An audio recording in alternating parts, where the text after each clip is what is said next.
Mga master, nako i-share sa inyo nga gamay nga kaalam about sa Sharp nga unit kaning single tab.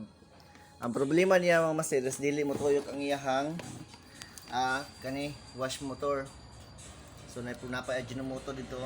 Ajinomoto baka naman. So mao ni mga master, para mahibal-an nato nga kung nabay daot ang iyahang wash motor, kung daot ba defective ang iyang wash motor, natay sa ka-technique mga master nga dili na ta mo gamit og timer. Tuluan ta mga master kung saon ha. So baybaya lang ninyo mga master. So karon ang atong una buhaton is kani siya, mo ni siya ang sa wash motor, mo ni siya ang sa kapasitor mga master. Karon ang atong andamon lang ginhaa is electrical tip lang. Karon ang kaning ihang common, mo ni siya ang common sa wash motor. Ibutang nimo ni siya mga master diri sa kuan, padulong sa supply sa AC na butangan lang nimo na siya mga master og electrical tape usa kasi ya kanang sa electrical tape mga master ha na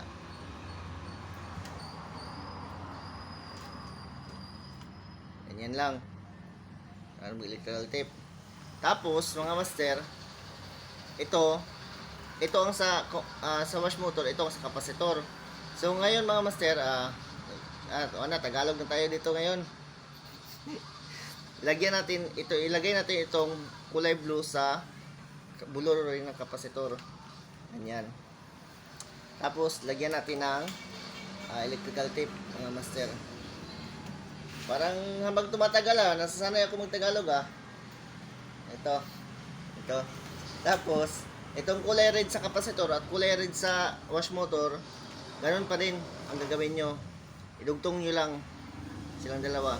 Tapos ito mga master, ito mga master sa cord sa galing sa AC, ilagay nyo dito sa kulay red dito para malalaman natin kung okay lang ba yung kanyang wash motor. Tapos lagyan nyo palagi ng electrical tape. Yan, ganyan lang. Ganyan lang mga master Tapos na. Ganyan lang. Simulan ko sa dulo mga master. Sa una. Ito ang common sa kanyang wash motor. Tapos itong blue at red, ito sa wash motor, ito sa kapasitor. Dinugtong ko lang yung kulay blue sa kapasitor at saka sa wash motor. At itong kulay red sa kapasitor at saka sa wash motor, dinugtong ko at nilagyan ko ng supply. So ngayon, ang gagawin natin, i-test natin kung gagana ba yung kanyang wash motor.